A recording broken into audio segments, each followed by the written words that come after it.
Kuya!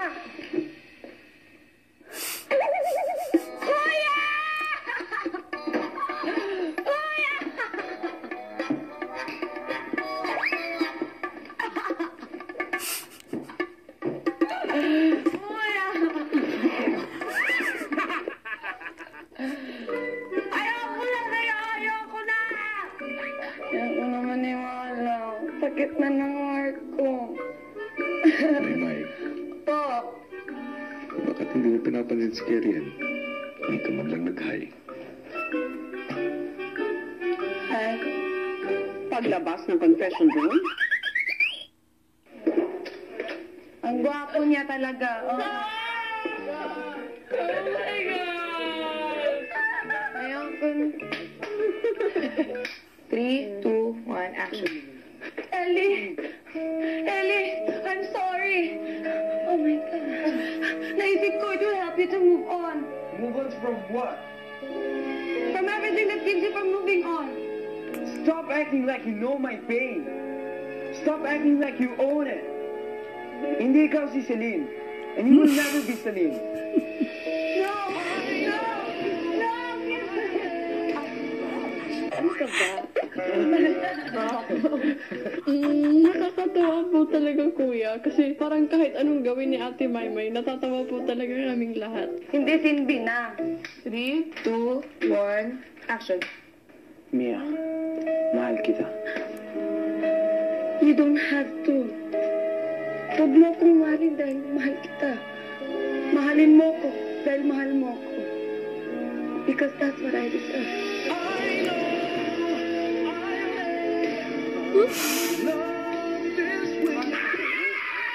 Huwag mo nga ako balik. Ang gwapo. Talagang gusto ko na siyang makita. Pero karton po binigay niyo sa akin, kuya. Ang sakit, karton. Hindi ba sa'yo? Hindi! Sino yun? Karton! Dahil dapat, kuya, yung binigay niyo yung may buhay, yung may puso, yung may dug-dug-dug-dug. May gumaganon na puso, tapos gumagalaw, kuya, nagsasalita. Hindi yung tawa lang siya ng tawa, kuya. Parating na lang ako pinapasa. Ipagdasal mo lang, Maymay. Ipagdasal mo yan. Malay mo sa susunod, si Enrique Hill talaga ang aabutan mo sa confession room. Diba? Maya-maya pa? Maymay, Po. kailangan nang umalis ni Kerian. Magpaalam ka na. Hintayin mo ako, ha? Bye-bye. Talagang hindi pa rin nila. Meron kasi akong ihahanda na isang picnic date para sa dalawang maswerteng housemates ko. Oo, okay. Mamayang gabi, maaari ba na kayo ang bumunot Sige po. at magbigay swerte para sa dalawang housemates na ito? Okay, Catherine, ikaw muna. Edward po.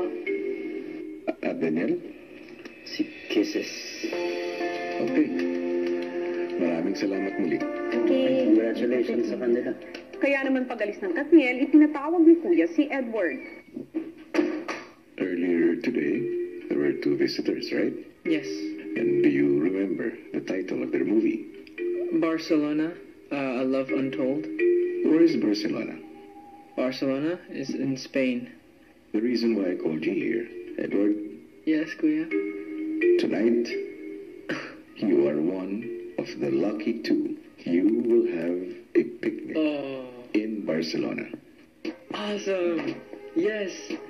Para sa gagawing picnic date sa Barcelona, kailangang palihim na isa-set up ni Edward ang garden area sa parko. Inaasahan ni Kuya na lalo pang magkakakilala ang hindi pa masyadong malalapit na housemates sa gagawing date na ito. Do you want to know who you're going to be with? Yes, kuya. The person who Danielle and Catherine picked is Kisses. Ah, okay. All right. Agad tinawag ni Edward ang makakatulong sa date. No. Sumisilip. Sino sumisilip? Hindi ratatouille. The three. Ayan.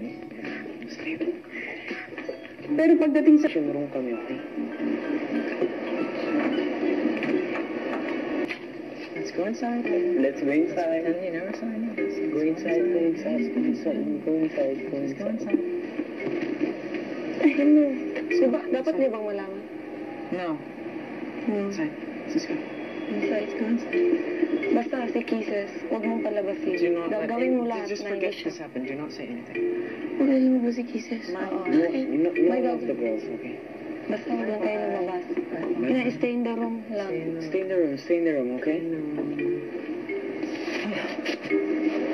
They chose two people, Catherine and Danielle, lucky housemates, and it's me and it's Kisses.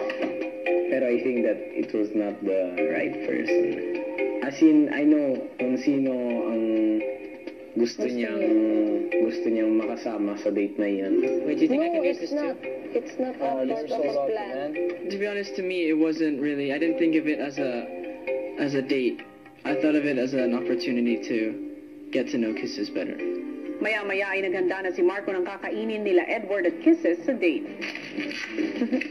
I miss cooking bocadillos. Samantala si Maymay sabik sa magaganap na date. And I will like this. Buenas tardes, señora. Buenos tardes. Ha? Buenos tardes. Buenos Buenas tardes. noches. Buenas noches. Yeah, I would. You're so kilig. I'm kilig like this, date like this.